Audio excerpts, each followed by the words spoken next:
Dans ce prochain panel, en fait, comme on vous a promis dans le programme, l'idée aussi était de vous aider à développer votre boîte à outils, connaître des ressources auxquelles vous pouvez vous référer pour, pour bâtir justement votre boîte à outils, pour mieux offrir des services en français à votre clientèle. Dans les prochaines minutes, on aimerait donner l'opportunité à certains acteurs, à part de ceux que vous avez déjà rencontrés ce matin, pour faire part de leur travail. Donc, on va entendre Madame Geneviève Proulx du barreau, voir comment, dans son rôle et avec son équipe, elle contribue à l'accès à la justice en français. Ensuite, on a parlé de Cléo, donc de Justice Pas à Pas, avec Madame Marie Couna. On va avoir un pitch de la part de Maître Stanley Desmoulins et Caroline Bélanger-Hilaire qui vont nous parler du PPD.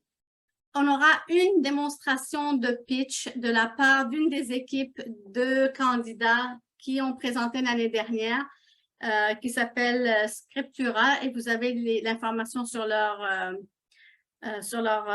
biographie et leur projet dans les ressources que vous avez.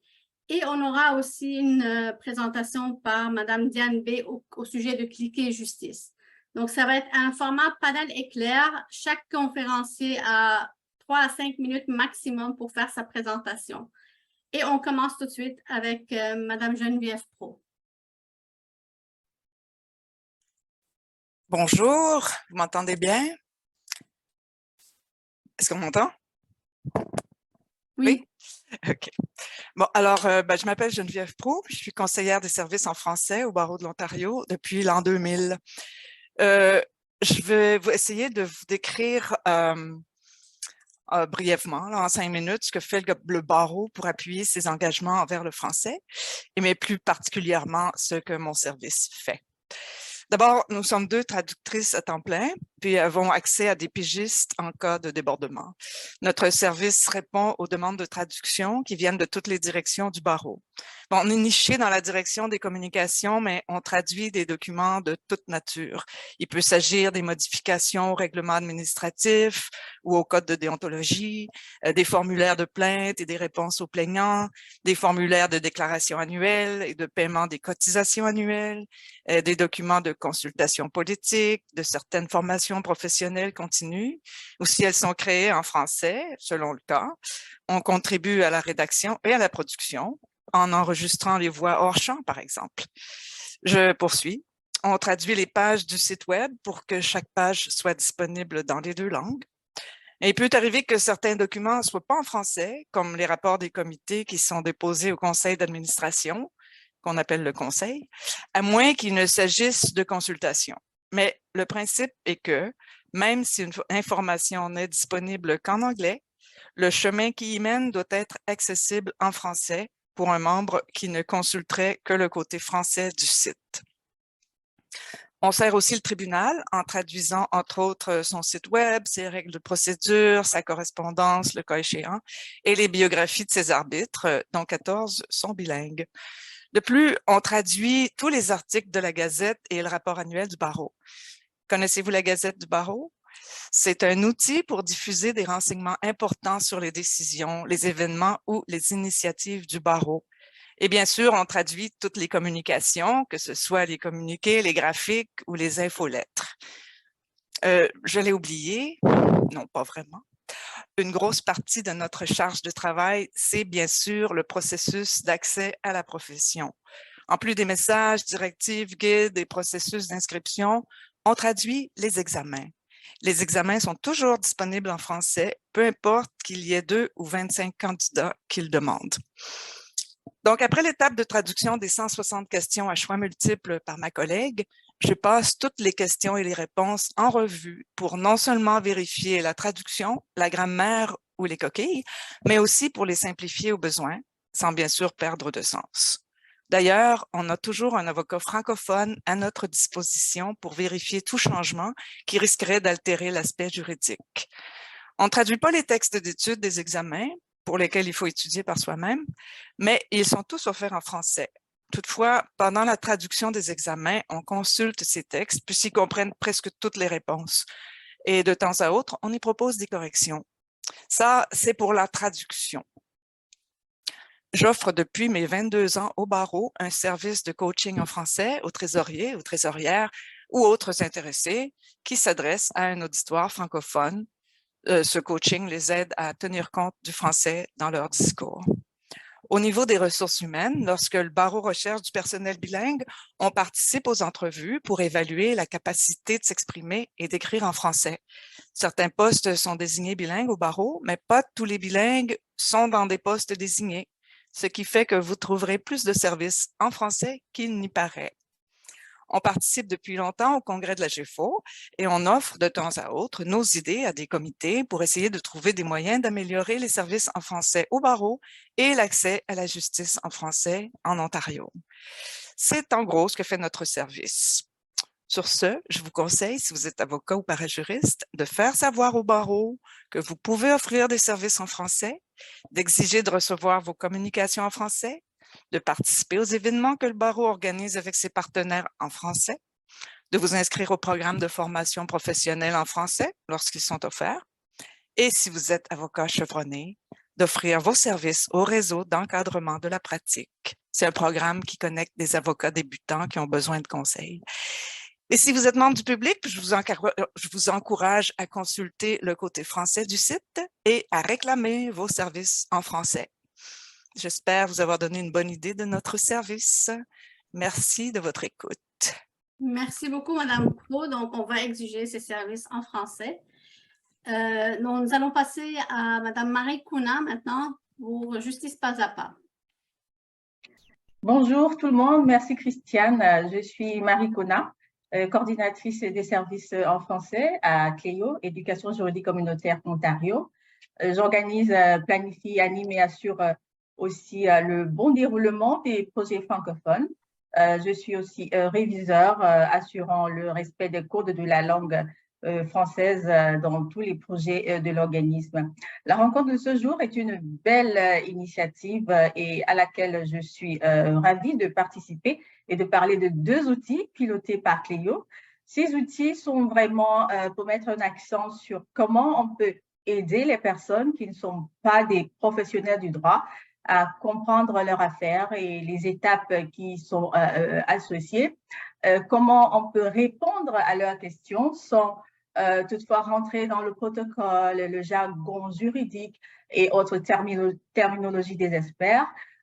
Et le deuxième outil, Parcours guidé, c'est aussi vraiment comment on peut aider la clientèle à trouver des formulaires liés à une affaire et à remplir correctement ces formulaires-là et ensuite recevoir des instructions pour les transmettre, les soumettre au niveau du tribunal. Je ne sais pas si je peux faire partager une petite présentation que j'ai mis ensemble pour cet événement. Si j'ai l'autorisation. Oui, vous devriez avoir l'autorisation de le faire. Et puis, à noter que le lien à ces ressources aussi de Cléo sont disponibles dans le document guide des ressources que vous avez sur Dropbox. D'accord, merci. Donc là, je vais lancer le petit diaporama. Je vais essayer de repartir sur première diapositive. OK.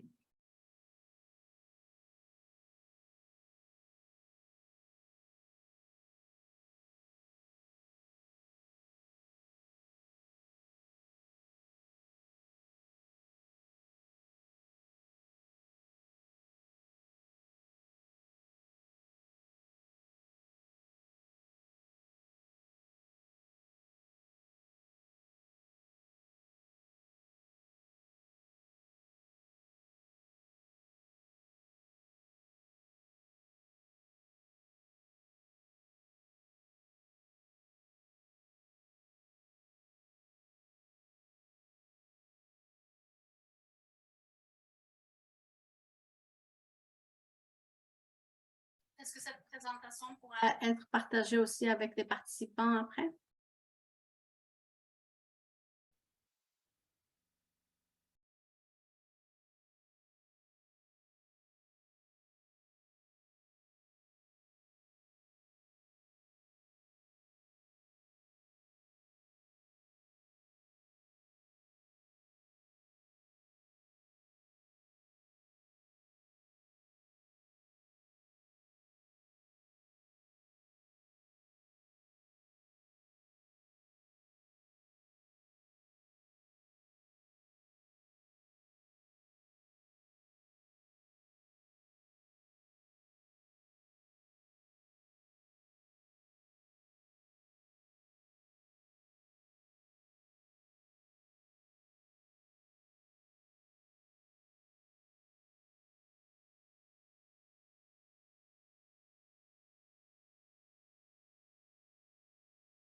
Merci beaucoup, Madame Kouna, pour cette présentation. Donc, n'hésitez pas à consulter donc, les ressources, toutes ces ressources indispensables de Cléo. Merci beaucoup. Merci, merci à vous. Parfait. Donc, nous allons passer tout de suite à cliquer justice, Diane, avant de passer à la partie sur le PPD et les projets pitch. Donc, désolée, j'ai inversé le rôle, mais pour faire une continuité dans les ressources indispensables au public. Merci, bonjour. J'aimerais partager aussi une présentation, donc un instant. Oui.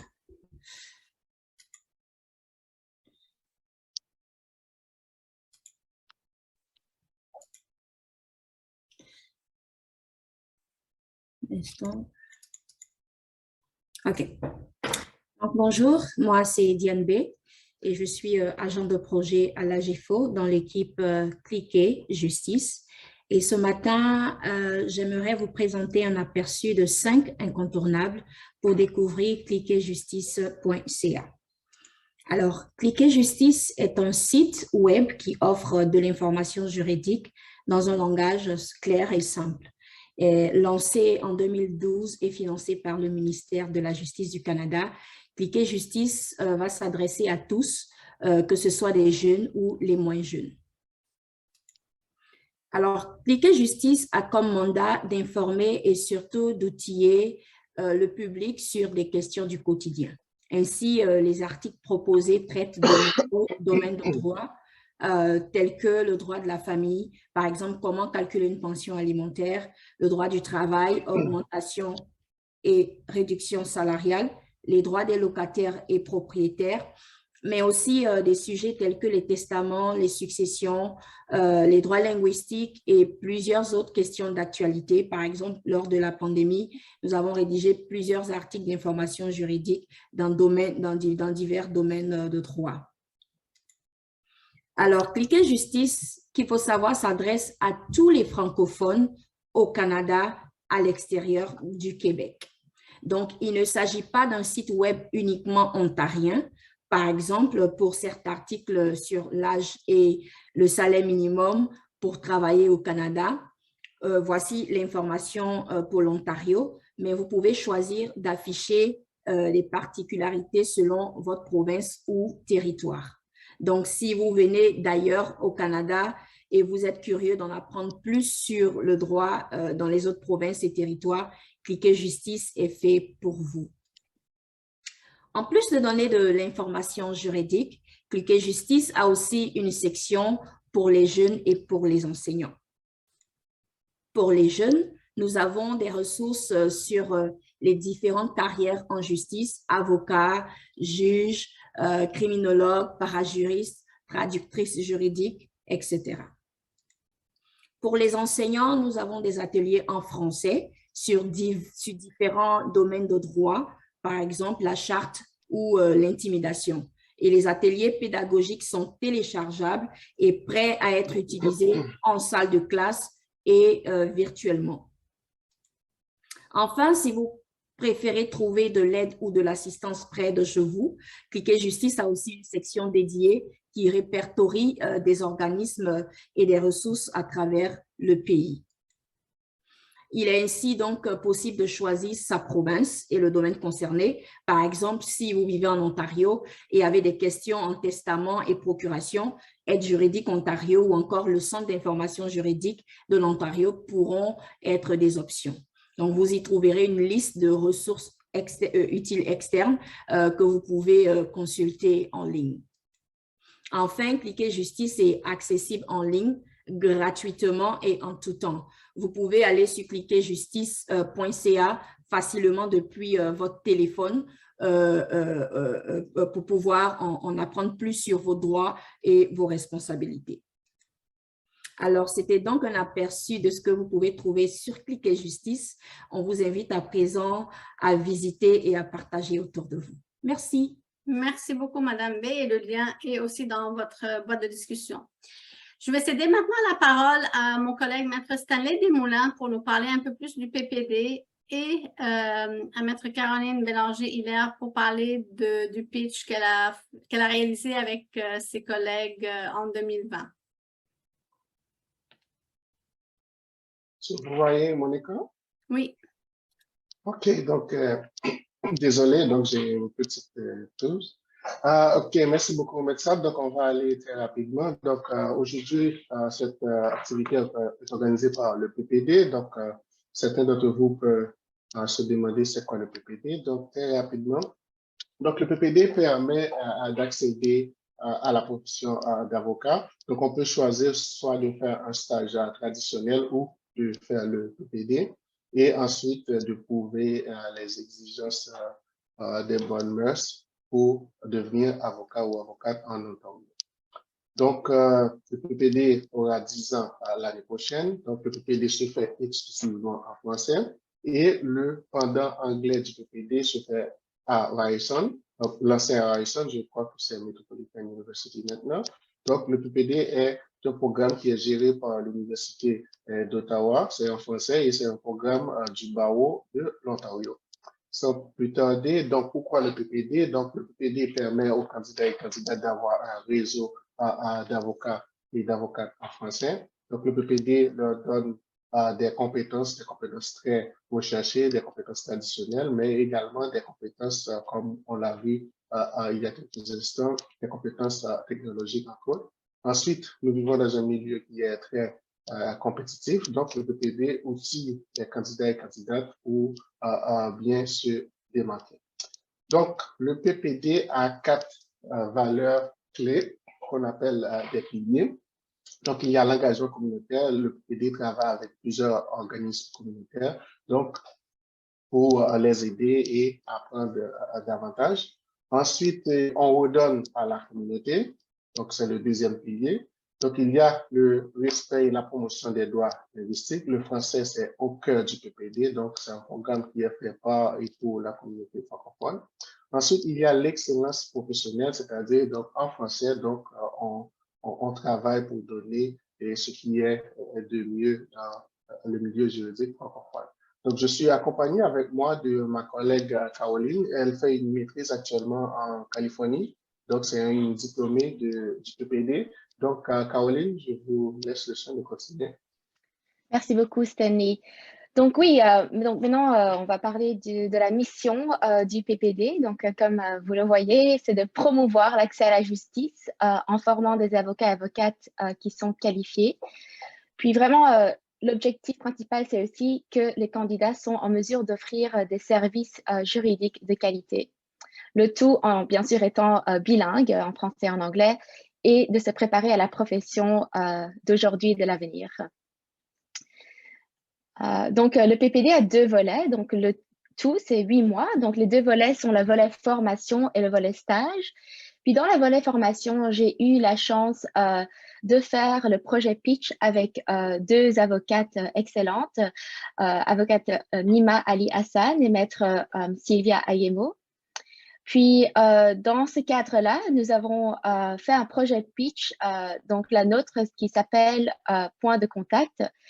Et on a été... oh, je pense que... Qu'est-ce qui se passe? Je viens de mettre justement la présentation. Est-ce que vous voulez le point de contact? Merci beaucoup, Maître Saad. Et donc, on regardait vraiment les différents défis que la communauté francophone faisait face. Donc, le premier défi, c'était vraiment de voir qu'il y avait des défis d'accéder aux ressources francophones, l'information juridique, mais aussi le service juridique. Puis le deuxième défi, c'était que les avocats et les avocates n'avaient pas l'opportunité d'exercer le droit en français et anglais parce qu'ils n'étaient pas mis en contact avec la communauté francophone qui cherchait l'information et les services juridiques en français. Et donc, la plateforme qu'on voulait compiler, c'était une plateforme pan-canadien qui se basait sur le travail de l'AGEFO et les travails des équivalents de l'AGEFO dans d'autres provinces pour pouvoir mettre les gens en contact à travers le Canada. On a eu la chance d'être coaché par Maître Alexandre Dessy, qui a présenté là tantôt sur sa plateforme à lui. Et on a eu beaucoup de feedback sur la viabilité et la possibilité d'un tel projet.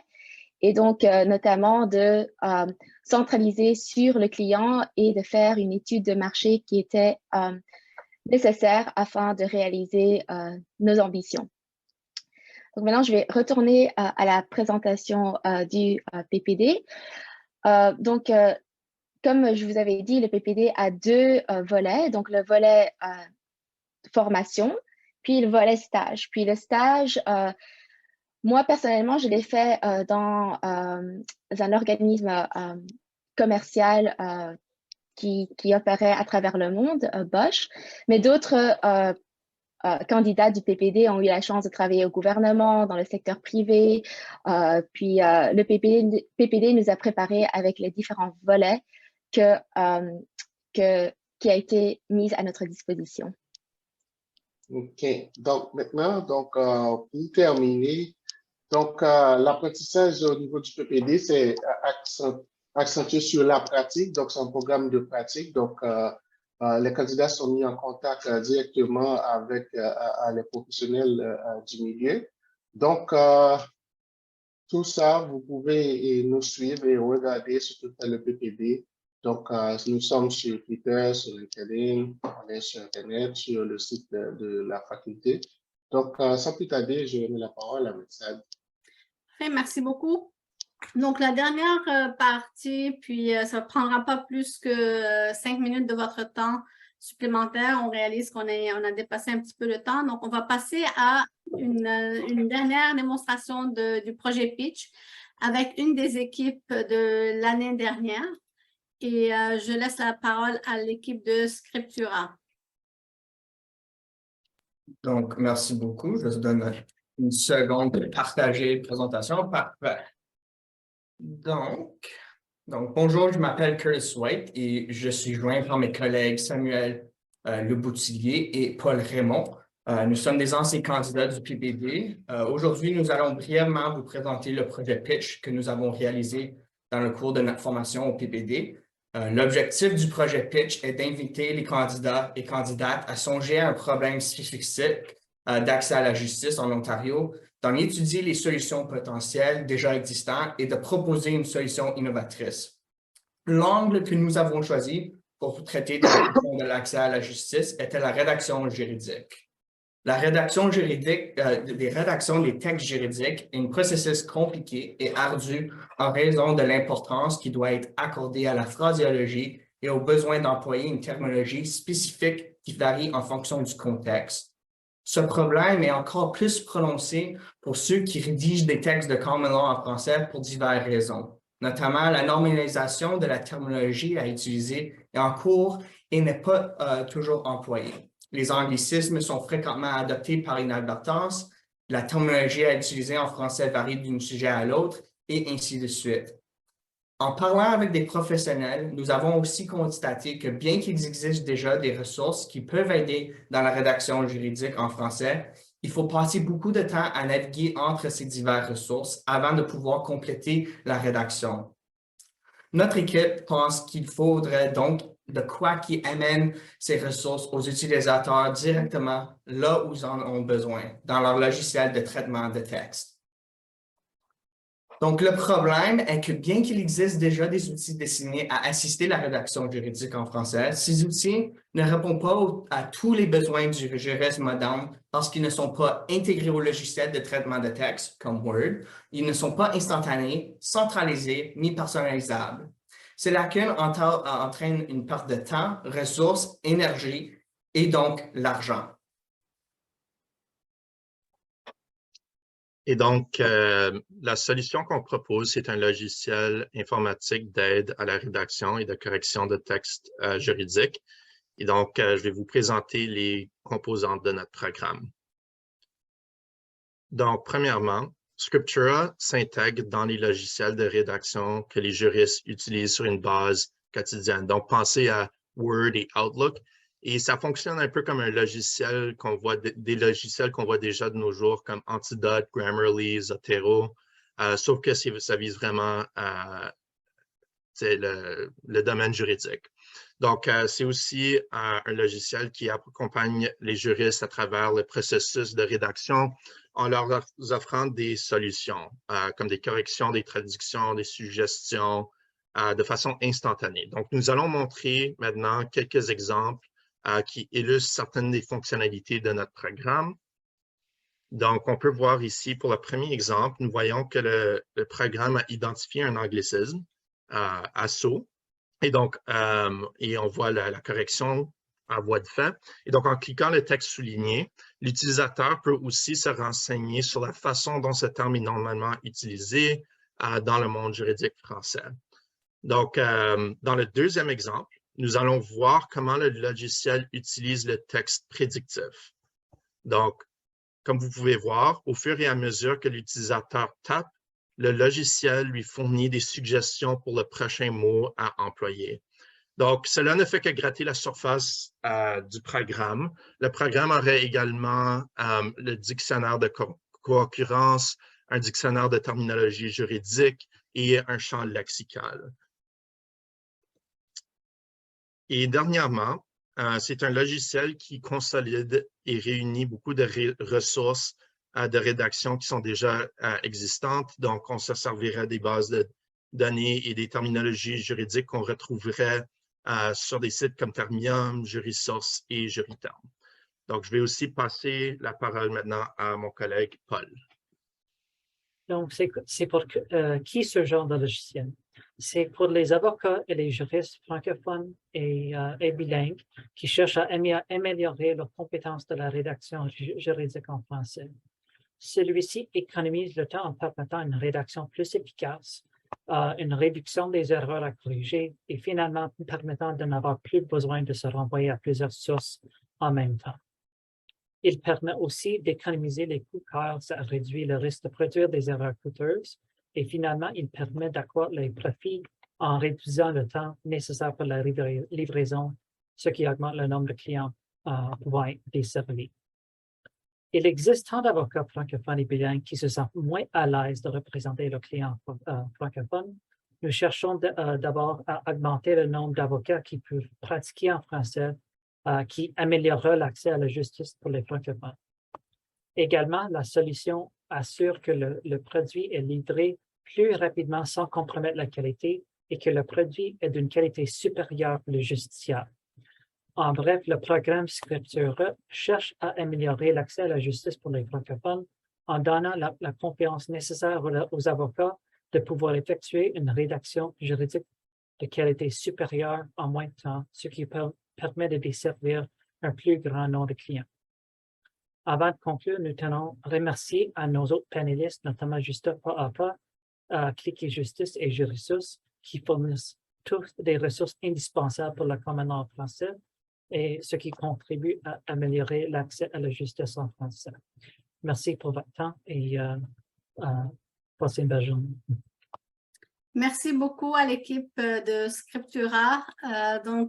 Désolé encore du dépassement de temps.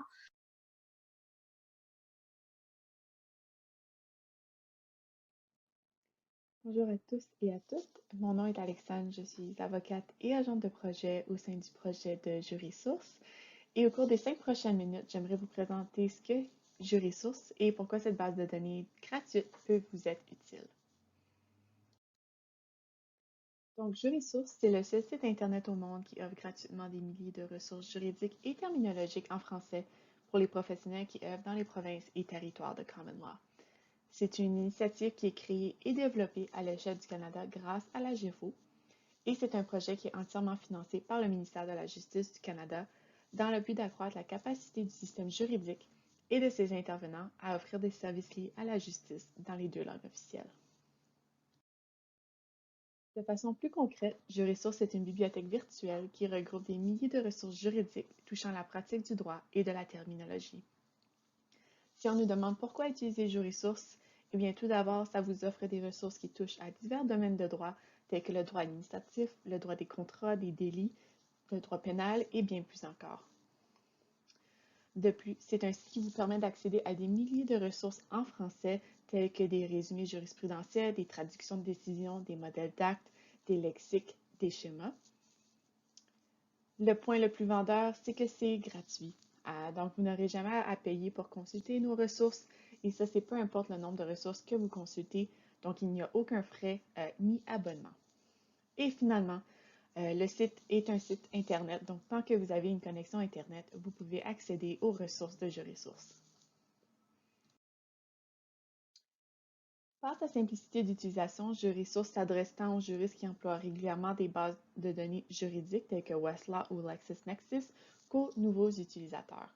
Donc sur Jurisource, c'est possible d'effectuer une recherche soit par mots-clés, à l'aide des fils de recherche ou dans les accordéons des dossiers thématiques, mais vous pouvez également effectuer de la recherche à multiples points sur le site, tels que dans la barre de recherche, les boutons sur la page d'accueil, les options dans le menu déroulant ou encore une fois dans les accordéons d'un dossier thématique.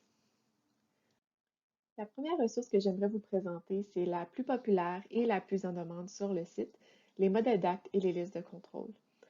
Donc, sur Jurisource, vous avez accès à de nombreux modèles d'actes tels que des contrats ou des testaments. Et ce qui est bien, c'est qu'ils sont tous gratuits. Ici à l'écran, je vous ai placé justement un exemple d'un testament simple, mais aussi quelques titres de d'autres modèles d'actes et listes de contrôle qui sont disponibles sur le site sont affichés à l'écran à la gauche. Ensuite, nous avons nos lexiques. Donc, on a plus de 190 lexiques sur le site de Jurisource et ceux-ci touchent à presque tous les domaines de droit. Ici à l'écran, je vous ai placé un exemple d'un lexique sur le droit des réfugiés et le droit d'asile. L'autre type de ressources que je voulais vous présenter, ce sont nos ressources terminologiques. Donc ici, vous avez un point de langue qui porte sur les principaux termes qui entourent le manquement à une ordonnance en vertu du Code criminel du Canada. Donc ici, vous avez par exemple l'explication que le mot « bris », qui est couramment utilisé pour désigner le fait de ne pas respecter une ordonnance, en fait est un terme à éviter dans un contexte d'un manquement à une ordonnance. Et cette ressource vous offre tous les équivalents et les termes employés par le Code criminel afin de désigner le non-respect d'une ordonnance. Les dernières ressources que je voulais vous présenter sont nos deux boîtes à outils.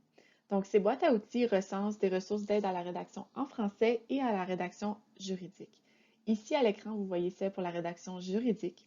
Et cette boîte à outils fournit des ressources qui comprennent non seulement des lexiques et des dictionnaires juridiques, mais aussi des points de langue, des ressources linguistiques sur des termes juridiques précis et des fiches terminologiques.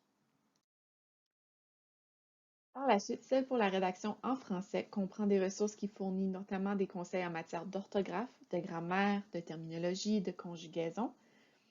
Et ce qui est bien, c'est que cette liste d'outils est divisée en plusieurs différentes sections, notamment des dictionnaires français, dictionnaires bilingues, dictionnaires spécialisés, dictionnaires juridiques. Et ce qui est bien de chacune des ressources qui sont énumérées dans les boîtes à outils, c'est que les ressources sont en ligne et elles sont gratuites. Pour la dernière partie de la présentation, je voulais vous présenter un sous-projet de Jurisource qui est nos modules de cyberapprentissage en droit criminel. Donc, ces formations en ligne ont été créées sur mesure par la GEFO afin de permettre aux professionnels de perfectionner leur français juridique dans le domaine du droit criminel. Les formations sont gratuites et la durée varie entre 5 à 40 minutes. Toutefois, avant de débuter votre formation, n'oubliez pas de vous inscrire ou de vous connecter à la zone membre de Jurisource pour avoir accès aux modules. Voici quelques exemples de modules disponibles. Donc, comme vous voyez, pas tous les modules portent sur le droit criminel. Certains sont sur de la terminologie plus générale, mais qui peut être utilisée dans les procédures criminelles, telles que les experts médicaux ou la violence familiale. J'aimerais terminer en vous invitant à nous suivre sur les médias sociaux afin d'en apprendre davantage sur les ressources qui sont offertes sur Jurisource. Mais vous pouvez également vous abonner à notre infolette qui est envoyée une fois par mois afin de rester à l'affût des nouvelles ressources que nous versons sur le site. Pour toute question, n'hésitez pas à communiquer avec notre équipe à info@jurisource.ca.